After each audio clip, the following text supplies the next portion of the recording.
welcome everyone to this, our first episode of High Tea, broadcast to you live from London. I'm Evelyne Brink. I'm Lars Friedrich, and we are your host for the next 10 minutes. Well, High Tea is a 10-minute special, blended to entertain and empower you. So we're offering fine food for thought and a fresh perspective. Write your comments and we will respond to you later. Well, that sounds great. And I already see a dear friend from Australia just kind of commenting live in. We're going to come back to you, Georgia, promised. But now, even if you heard some points before, like, for example, you've had tea, this here is a full leaf version for the personal development connoisseur. So how do you take it? Me? You and you. Right, I would say served hot, but enough of that talking. Let's just get straight into it, shall we? Well, okay, then let's be real here. Are we really talking about fear, as fear is a topic, and suffering from fear? Or are we talking about anxiety? Is it really anxiety that we're talking about?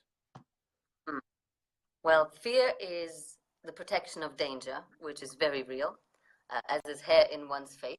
And that is that slowly creeping in that poisons you from the inside and poisons your emotions and your thinking. So given that we're talking about coaching in the personal development world, I would suggest that really we're talking about anxiety.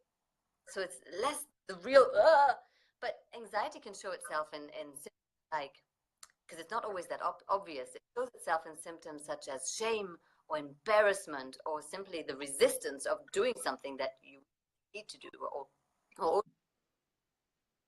Right, yeah. Well, we would like to get some takeaways, as we would call it, how we personally deal with fear. And thank you very much for kind of pointing out the difference and what we're really talking about, or how we kind of see the difference between fear and anxiety. Please allow me to share a story with you to explain the first takeaway. As some of you know, I was an active duty officer in the military, and to avoid the natural fight and flight reflex, we were trained to instantly move instead of standing still. Interesting though, it doesn't really matter how big the movement is. Just moving, a simple movement, allows your body to act instead of reacting to deal with emotions like fear. And this drill and knowledge came in really handy when I first trained parachuting, jumping out of planes and helicopters. You probably might understand that I didn't have a chance to freeze, especially I was a lot of times the first man in the door. And so the movement was drilled into me. Don't hesitate, don't stay still, don't allow the body to freeze, just move. So next time, this is our approach. Next time, instead of getting frozen when you feel fear or anxiety crawling up on you, move. What you can do is just walk, dance, sing. Yeah, if you like Evelyne, you have to sing, you have to shout out loud and sing. Do some yoga. Sure. Yeah, do the dishes. Hoover is a very nice exercise as well, but just move, because you're going to be amazed. Because you're going to be amazed about the difference. So the first takeaway today is move to avoid the natural freezing process of the body. Brilliant. Thank you so much, Lars, for sharing that. And hoovering and doing the dishes, that's not for Evelyne personally. I'm just sticking to the singing and the yoga. Are we okay with that? Well, I just was really pinpointing the fact that you actually the type to sing, remember. That's right. I do like the singing, and sometimes the dishes. So the next takeaway that we want to offer is to gamify, because it's interesting how anxiety and fear really take themselves very serious. And thank you, Georgia, for the acronym fear. False emotions appearing real. It takes itself so serious, that anxiety, that putting things, that getting ourselves out of the seriousness that we tend to listen to is a really good way of avoiding the issue altogether. So making it playful. Example, When I did my one-woman show in Edinburgh, which is the biggest comedy festival in the world, and there are about 2,000 shows competing against each other, I needed to get bums on seats, so I had to get out and promote the show. But that's easier said than done when people generally just are tired of getting flyers shoved into their faces. So how do you not run out of steam? How do you not feel rejected? How do you not feel humiliated walking around in the little clothing, quite frankly, and people just looking at you like, you know, not everyone takes to it well. Some people great, some others not. So in order not to lose the steam and not to get into that whole fear and anxiety cycle of that, Rich Litvin, who is my coach, invited me, well, challenged me to play the no game. He said, Evelyne, I want you to get 1,000 no's this month. So I had to go out and just actively collect no's. No, no, no. I didn't want people to come to the show. I mean, of course I did. But every time they said no, it was like, yay, tick, tick, in my little notebook. So, yeah, that was a real fun way of getting out of the whole issue of fear and anxiety because it was a game. I see. So gamify the task as fear is not really the issue is another way of dealing with fear. That's what he said. Yeah. Well, I can also tell you, I never did that thing or that kind of thing before. I will definitely put that into practice because just now watching you telling the story, it sounds like very playful and fun. And yeah, definitely a thing for me to do. Let me let's talk about the third takeaway for today. Because have you ever realized that fear actually is only the first layer of your emotion, but that needs to be identified and come out? And what I realized by going deeper, you will find the triggering emotion. And once you've identified that, you will find the underlying reason for the trigger, which might take some time, but I really found it very useful, and it's really worth confronting yourself with it and working it out. And that really is our third takeaway. Fear is a cover-up emotion.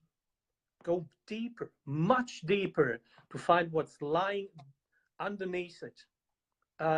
Do you have any example for that, Evelyne? I do actually, Lars, and I'm really with you on this point. The other two that we talked about were tools, Right. things to do when it's up. This one is the backbone of everything, which I call that deep work. So the example that I have for that is a deep work setting where I was led into a state of the fear coming up, and we were encouraged to feel the fear. Just feel it in your body, feel it. Where is it? Oh, it's in my tummy is tight, my throat is dry, I'm starting to not breathe so much. I can really feel my heart racing, like really becoming mindful of everything that's going on. And then asking myself, okay, now that fear is really having its way with me, it's taking me over. What's underneath that? Like, what's underneath there? What's deeper than even this fear? And sometimes visualizing a little door can help. We would open that door, and underneath sits, in my case, it might be loneliness or shame, deep shame. Oh, I'm so ashamed. Oh, and then you would let the shame creep up and take over the body and really feel that, really have a visual experience of that, and then ask again, and what's deeper than that? What's deeper than even the shame? And then I would get to wherever the sadness was, and then the sadness would come up, and we would repeat this process all the way until I would fall into a deep sense of peace, yeah, and a connection to source. And what was so valuable about this experience for me is to understand that fear is not the end of the world, even though it does actually feel like that. Either the fear or the sadness, in my case, can feel like the end of the world. But to understand that each emotion has a deeper layer, all the way until source, can be extremely liberating. Absolutely. So that's the deep work that then supports us using the tools in the moment. Does that make sense? Absolutely. To me, it absolutely does, actually. Thank you very much for sharing this. I personally don't have any kind of example that can be more kind to the point that you just kind of mentioned. So really, thank you very much for sharing this. And I hope the audience gets a kind of idea of what we're talking about here as well. Last but not least, sorry, of course meant last but not least. You cannot resist. I couldn't resist. Of course, I couldn't resist. Let's talk about the last takeaway that we want to kind of just mention here. And the last takeaway is to take the focus of your leadership away from you, but kind of put it to the service that you provide. Okay, so this is a point that I learned on the stage for myself, and that this is something that I could help other people in the stage and camera work. For those of you who are working with me on camera work, super important. When I see myself as the vessel for the message, and really let the information come through, the nerves can really shift. When I'm in a, oh my God, how will people like me? What do I look like? Am I okay? Will you love me? What will people think of me? That's the state where anxiety really festers. So shifting it to the service can also help shift the nerves, equal anxiety. Right, true. Interesting, Zoe, speaking about this kind of experience. I have another experience out of my military career that I want to share with you, because we all know as coaches, we have some different kind of work backgrounds, but I learned some very interesting points of leadership, especially in my military career, and because it was the first kind of work career that I was into. So what I learned was being a leader with a mission to fulfill.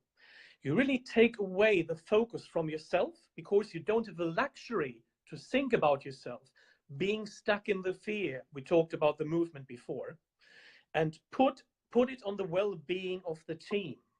So when you transfer this experience to my work as a coach today, I'm always very keen on serving my client, which just means I'm completely putting the focus away from me, from my feelings, what I think, what I would do, and really put the client into the focus. He is the main thing. Yeah, sorry for the thing, but you know what I mean. He's the main person. He's the main person. It's all about her or him, always. Yeah.